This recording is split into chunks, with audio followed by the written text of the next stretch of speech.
Hi dear SLC students.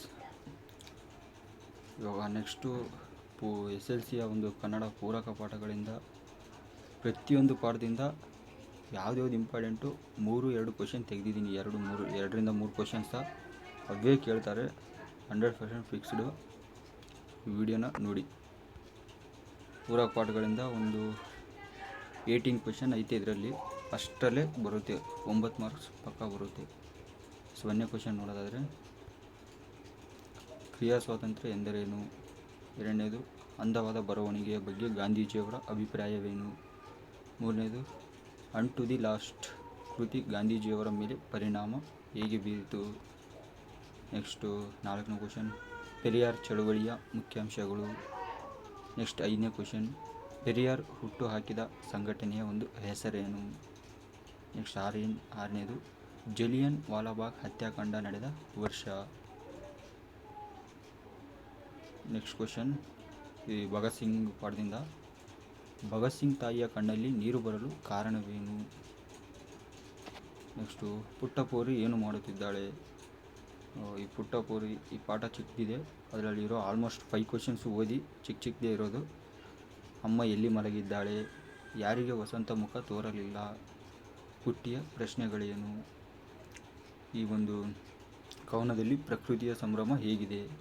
ಇದು important, ನೋಡಿ. ಹೆಚ್ಚು ಗಮನ ಕೊಡಿ, ಹೇಳೋಕ್ಕಾಗಲ್ಲ, ಬರ್ಬೋದು ಅನಿಸುತ್ತೆ. ನೆಕ್ಸ್ಟ್ ಆನ್ಸರ್ಸ್ ಮಾತ್ರ ಇರುತ್ತೆ ಅಂದ್ಕೊಂಡಿದ್ದೀನಿ. ಸೊ ಅದಕ್ಕೆ ನಾನು ಕ್ವಶನ್ಸ್ ಮಾತ್ರ ಹೇಳ್ತಿರೋದು. ವಿಡಿಯೋ ಇಲ್ಲಾಂದರೆ ಲೆಂತಿ ಆಗುತ್ತೆ. ಸೊ ಪ್ಲೀಸ್ ಸಬ್ಸ್ಕ್ರೈಬ್ ಮಾಡ್ಕೊಳ್ಳಿ ನಮ್ಮ ಚಾನಲ್ನ. ಇವತ್ತು ಪೂರ್ತಿ ದಿನ SSLC ಕನ್ನಡ ಸಂಬಂಧಪಟ್ಟ ಪ್ರತಿಯೊಂದು ವಿಷಯನೂ ಬಿಡ್ತಾ ಇರ್ತೀವಿ.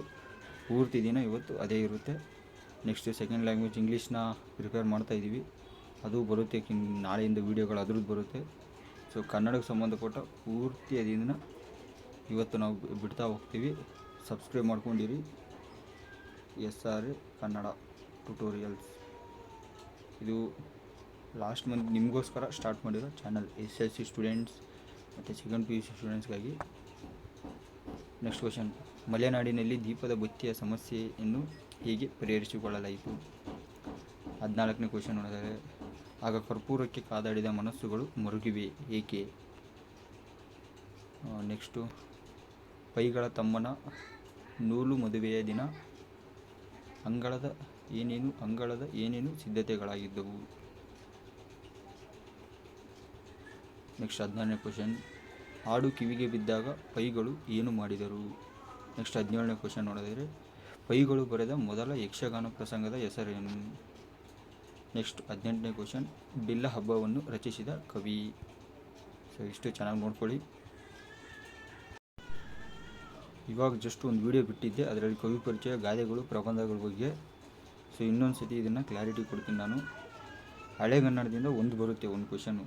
ಅದರಲ್ಲಿ ನೀವು ಚೆನ್ನಾಗಿ ನೋಡ್ಕೊಳ್ಳೋದಾದರೆ, ದುರ್ಗಸಿಂಹ, ಕುಮಾರಸ್ವಾಮಿ, ರನ್ನ, ಪಂಪ, ಈ ಹಳೆಗನ್ನಡದಲ್ಲಿ ಈ 4 ಜನರಲ್ಲಿ ಒಬ್ಬರು ಬರುತ್ತೆ ಕನ್ಫರ್ಮ್ ಆಗಿ. ಇಲ್ಲಿ ನಿಮ್ಗೆ 2 ಬರೆಯೋದಿರೋದು, ಒಂದು ಹಳೆಗನ್ನಡದಿಂದ ಕನ್ಫರ್ಮ್ 1 ಬರುತ್ತೆ. ಇಲ್ಲಿ ಕನ್ಫರ್ಮ್ 1 ಬಂದೇ ಬರುತ್ತೆ.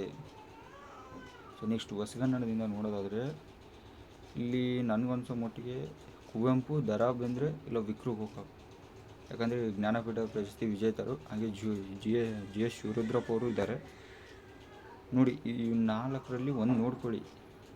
ಈ 4ರಲ್ಲಿ ನೋಡಿ ಯಾವುದಾದ್ರು ಒಂದು ಪಕ್ಕ ಬರುತ್ತೆ ಅನಿಸುತ್ತೆ. ಇದು ಯಾವುದರಿಂದ ಅಂದರೆ, ಇವರು ಜ್ಞಾನಪೀಠ ಪ್ರಶಸ್ತಿ ಪಡೆದವರಲ್ಲ, ಒಬ್ಬರದ್ದು ಕೇಳ್ತಾ ಅಂತ ನನ್ನ ಒಂದು ಒಪಿನಿಯನ್ನು. ಸೊ ನೋಡ್ಕೊಳ್ಳಿ. ಇದು ಎಕ್ಸ್ಟ್ರಾನು ನೋಡ್ಕೊಂಡಿರಿ, ಹೇಳೋಕ್ಕಾಗಲ್ಲ ಏನಂತ. ಎಕ್ಸ್ಟ್ರಾ ಬೇರೆದು ಸುಮ್ಮನೆ ನೋಡ್ಕೊಂಡಿರೋ ಅವರೊಂದು ಕೃತಿ, ಕಾಲ, ಸ್ಥಳ, ಜನನ, ಇದ್ರ ಬಗ್ಗೆ ತಿಳ್ಕೊಂಡಿರಿ. ನೆಕ್ಸ್ಟ್ ಅದೇ ರೀತಿ ಗಾದೆಗಳು ನೋಡಿದರೆ ಸ್ಕ್ರಾಲ್ ಮಾಡ್ಕೊಂಡು ಹೋಗ್ತೀನಿ, ನೋಡಿ.